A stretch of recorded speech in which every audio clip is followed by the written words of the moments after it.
If you talk about the size of this book, it's very easy to understand, it's very easy to read because there's no two pages which are connected to one another. What that means is you have 366 laws in or meditations, as he says on the front page in this book. Now, every single page is marked by a certain date. So it's May 29th, May 31st, and June, and so on. So every single lesson which he wants to teach you is based on that. So for example, today is March the 22nd, or was the March the 22nd. So I'm just going to go ahead and find what he said. Now, it has nothing to do with, you understand, it has nothing to do with March 22, but just to make it read easier for you to read and keep on reading, he wrote it in the forms of months, and each month representing a different phase. So for March 22, I'm just going to get into the thick of it. All of humanity's problems stem from man's inability to sit quietly in a room alone. I can't believe it. I was just thinking about this same page yesterday. Often, writers begin with an exciting idea, which is reflected in the energy of the first chapters. Then they get lost in the material, the organization of the book falls apart, they start to repeat the same ideas. The last few chapters do not have the same verve of the opening ones. It is hard to maintain one's enthusiasm, energy, freshness over the course of months and years that a book requires. To help me avoid such a fate, I practice 40 minutes of Zen meditation every morning. In the form of meditation, the main goal is to learn how to empty the mind, develop superior powers of focus, and gain access to more unconscious, intuitive forms of thinking. Meditation has significantly improved my ability to concentrate when reading or taking notes. The nuisances that years ago used to get under my skin are now largely forgotten. I have developed patience in dealing with drudgery of practice, and I'm better able to handle petty criticisms. From early on, I could see how this routine was helping me in several ways, and I have since meditated every day in the morning. If you are feeling restless on your path to mastery, or find that little things often aggravate and distract you from your life's work, I recommend you take up meditation. The daily law says, the master's mind must be able to concentrate on one thing for a long period of time, develop such habits. You said your birthday was September 1st. I don't know, somebody spoke to me and said that their birthday was September 1st. And here's what September 1st holds. This is a strange form of doing a book review, but hey man, who wrote the rules? In war, strategy is the art of commanding the entire military operation. Tactics, on the other hand, is the skill of forming up the army for battle itself and dealing with the immediate needs of the battlefield. Most of us in life are tacticians and not strategists. We become so enmeshed in the conflicts we face that we can think only of how to get what we want in the battle we are currently facing. To think with strategy is difficult and unnatural. You may imagine you are being strategic, but in all likelihood you are merely being tactical.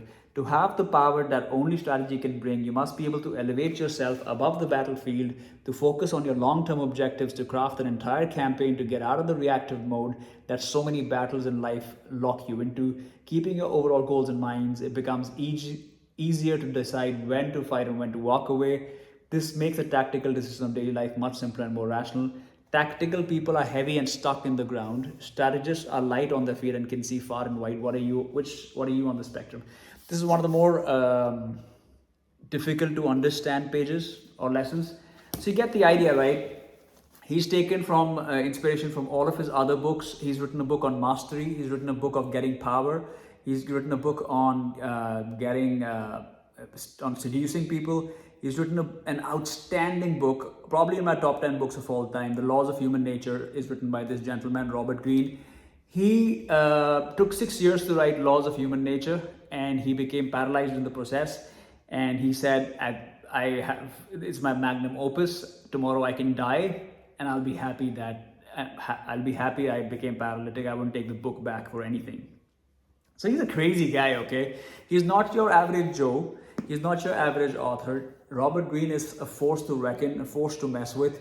If you've never read Robert Greene, hell, and I had to tell you which book to start from, I would have said start with Mastery. And then I would have said probably read Laws of Human Nature.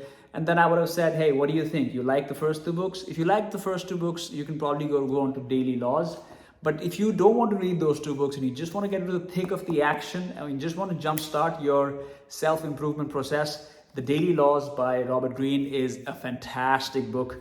This is the 13th book I read this year. I know I'm going very slow because I want to read 100 books this year.